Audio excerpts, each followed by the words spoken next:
बिस्मिल्लाहिर्रहमानिर्रहीम अस्सलामु अलैकुम। दोस्तों, पाकिस्तान सुपर लीग में दौरान मैच बाबर आजम के आउट होने के बाद कराची के शायकीन क्रिकेटर ने बाबर आजम को गंदी गंदी गालियां दी। वो वीडियो भी सामने आ गई है और वो वीडियो भी आपको दिखाएंगे। गुजारिश है इस मुख्तसर वीडियो को आखिर तक जरूर देखे, इस वीडियो को लाइक करें और इस वीडियो के मुतालिक कमेंट सेक्शन में अपनी राय का इजहार जरूर करें। आपको बताते चले कि मोहम्मद आमिर ने बाबर आजम से बदतमीजी की थी, जिसके बाद शायकीन क्रिकेटर ने मोहम्मद आमिर की खूब क्लास ली और उन्हें खूब तनकीद का निशाना बनाया।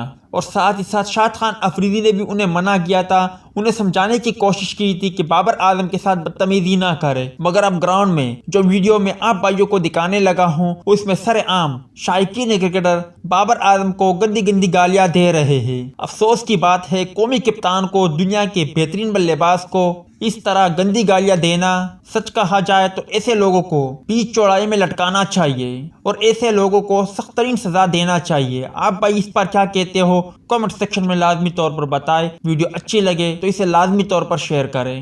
घंटा घंटे का किक घंटा ओए मीनो बैशर मीनो बैशर बाबर अबे सानुल्लाह नहीं खेला गया तुझसे, पहली बॉल पे गया।